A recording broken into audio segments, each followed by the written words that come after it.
Berarti prosesnya itu kalau kita pengen mendapatkan SIM Korea itu kita minta surat pengantar dulu dari KBRI ya? Kalau kita punya SIM A, kita minta pengantar dari KBRI itu biayanya kemarin 20 ribu won. Oke, halo selamat siang guys, kembali lagi di channel saya. Siang hari ini saya bersama Raup. Nah, kita akan ngobrol-ngobrol mengenai ujian SIM di Korea, bagaimana cara mendapatkan SIM dan bisa sampai nyetir di Korea Selatan. Awalnya gimana, Up? Dari mana ya nih ngobrolnya? Lu di Korea itu udah berapa minggu lulus SIM? Gue ujian SIM yang pertama kan nggak ada pengantar, nggak ada SIM Indonesia. Nah itu pernah nyoba 5 kali gagal, akhirnya berhenti. Kebetulan waktu itu kan mau cuti juga. Jadi gue pikir kan kalau punya SIM Indonesia, SIM A atau SIM internasional lah bisa dipakai di sini, nggak perlu ujian Pilkisihome. Ternyata SIM internasionalnya Indonesia itu nggak bisa dipakai di Korea. Nggak tahu kenapa ya, karena katanya sih di Indonesia banyak kecelakaan atau apa, makanya nggak percaya. Mungkin terus juga kalau untuk SIM A itu bisa dipakai, tapi butuh pengantar dari KBRI. Tapi meskipun udah ada pengantar, nanti tetap dibutuhkan Pilkisihome. Ujian tulis itu kayak ujian CBT komputer gitu. Kenapa kayak gitu? Karena kan bahasa Korea ya, bukan Indonesia. Jadi kita disuruh pelajari rambu-rambu dulu di materi ujian itu nanti kan. Oh, jadi kalau kita nih kayak punya SIM dari Indonesia walaupun SIM internasional, jadi nggak bisa langsung ditukerin ke SIM Korea ya? Bisa, SIM internasional di sini nggak kepake, nggak boleh. Berarti prosesnya itu kalau kita pengen mendapatkan SIM Korea itu kita minta surat pengantar dulu dari KBRI ya? Kalau kita punya SIM A, kita minta pengantar dari KBRI itu biayanya kemarin 20 ribu won. $20. Kalau won kemarin berapa? $20 berapa ya kemarin? Ya berarti sekitar pokoknya 20 ribu wonan lah. 30 yen kemarin. 30 ribu won? Oh, berarti kita minta surat pengantar dulu walaupun kita punya apa? Kalau kita sudah punya SIM Indonesia ya? Internasional maupun kalau internasional kita nggak bisa dipakai di Korea. Oh, berarti kalau walaupun kita punya, intinya kita punya SIM A lah ya, SIM A Indonesia, terus kita minta pengantar dari KBRI biar tidak mengikuti test drive-nya ya. Cukup tes tulis CBT. Oh, komputer ya.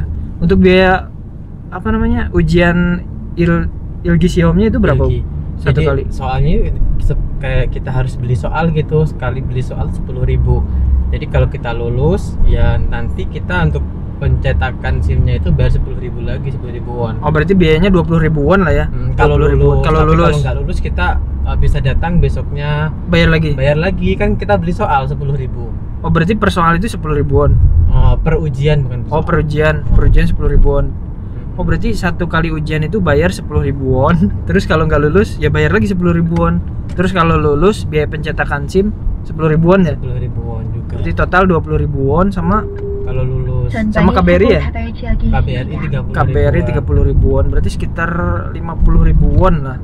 Sama kayak di Indonesia. 500.000 rupiah ya. Kalau cuman ya kita bener-bener apa ya, nggak bisa istilahnya nembak ya di Korea. Korea nggak ada nembak-tembakan. Oh, berarti harus bener-bener. Kita kalau orang asing tuh bisa lulus nggak sampai 10 kali tuh udah hebat loh. Soalnya orang Korea sendiri tuh ada sampai 17 kali baru Pilkisihome. Oh, jadi soalnya sama ya, walaupun orang Korea sama. Bahasanya ada 4 bahasa yang diujikan. Ada 4 bahasa. Inggris, bahasa Korea, Cina sama Vietnam. Indonesia nggak ada ya? Indonesia nggak, dulu ada, bukan Indonesia Melayu. Sekarang udah dihapus. Ya kalau ada bahasa Indonesia malah enak ya, lebih gampang harusnya. Kemarin lu pakai bahasa apa? Korea. Bahasa Korea. Modulnya itu bisa dipelajari nggak sebelumnya? Bisa. Soalnya sama persis, cuman diacak-acak kayak kita ujian paket gitu. Soalnya dari mana itu kita mau belajar? Kita beli di Kupang ada. Oh, ada. Itu kan yang menerbitkan negara. Oh. Di Kupang namanya apa itu? Ya cari aja Pilkisihome. Oh, Pilkisihome. Atau juga ada kok aplikasinya. Gua belajarnya pakai aplikasi di HP berbayar. Enggak, gratis juga, tinggal download aja. Namanya apa? Unjon Myono Sihome atau apa gitu. Oh, nanti saya taruh di deskripsi buat teman-teman yang mau belajar ujian SIM di Korea. Oh, berarti cukup simple ya sebenarnya, cuman ujian di ujiannya di mana sih? Kalau aku di Ijongbu ikutnya, karena kan kalau untuk Pilkisi Home-nya itu jarang, cuman beberapa doang kan. Jadi aku ngambilnya di Ijongbu. Tapi kalau untuk test drive-nya itu ada banyak kok tempatnya, Jinjop juga bisa. Pernah test drive juga?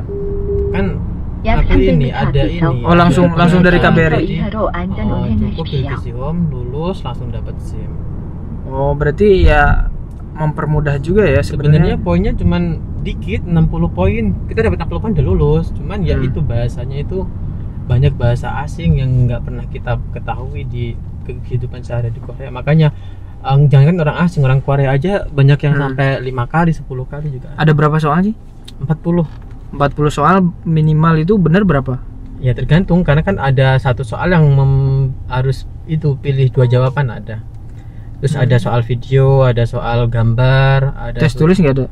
Nggak ada, cuman milih doang. Ya simple lah ya soalnya. Berarti kemarin dapat nilai berapa? Alhamdulillah lulus dengan nilai 64 dari 100. Berarti nilai 60% juga udah lulus. Oh, berarti cukup simple ya, cukup kita ujian terus minta surat pengantar dari KBRI kalau kita punya SIM, biar nggak tes tulis, tes drive, terus ya udah lulus. Terus biaya pencetakan 10.000, biaya ujian 10.000, totalnya 50.000 won kalau buat SIM di Korea. Kalau kita udah punya SIM di Indonesia, berarti simpel itu ya. Terus ya udah nyetir gitu prosesnya. Terus pas nyetir juga ada apa namanya aturan nggak? Kalau kita misalkan mau hari pertama nyetir di Korea, aturan yang perlu kita patuhi apa? Kalau semisal kita nggak ada pengantar atau SIM ada Indonesia kan, setelah kita lulus ujian itu kita nggak langsung dapat SIM. Kita harus daftar Hakwon dulu. Hakwon gimana? Hakwon tuh kayak kursus mengemudi gitu. Oh, daftar lagi? Iya, kayak itu orang Hakwon itu yang mobil kuning. Oh, berarti lu kemarin Hakwon? Gue enggak, kan gue udah ada pengantar. Oh, jadi kalau nggak ada pengantar itu kalau walaupun udah lulus harus belajar mengemudi ya? Iya. Oh, nggak bisa langsung dapat SIM. Iya. Berarti biaya lagi dong itu? Nah, untuk biaya itu nggak kurang paham ya, karena nggak. Oh, ya amannya kita punya SIM di Indonesia dulu lah ya. Jadi biar nggak ribet setelah lulus. Oh, jadi sesimpel itu guys, kita lulus SIM di Korea. Jadi nggak bisa langsung ditukar ya, walaupun kita punya SIM internasional. Nah, itu nggak bisa dipakai malah. Nggak bisa dipakai ya? Nggak bisa. Ada beberapa negara mungkin ya yang di blacklist ya? Iya, termasuk Indonesia. Termasuk Indonesia, walaupun kita punya SIM internasional. Kemarin kan teman saya juga ini, dia pulang buat SIM internasional. Dia punya SIM internasional, terus mau ditukar, dan kebetulan negara Indonesia itu di blacklist ya untuk SIM. Jadi nggak bisa langsung ditukar ke SIM Korea.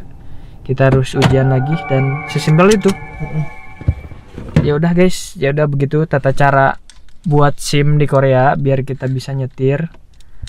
Ya udah, terima kasih sudah menonton. Semoga videonya bermanfaat buat teman-teman yang ingin ujian SIM di Korea Selatan dan ingin mengemudi di Korea Selatan. Oke, annyeong.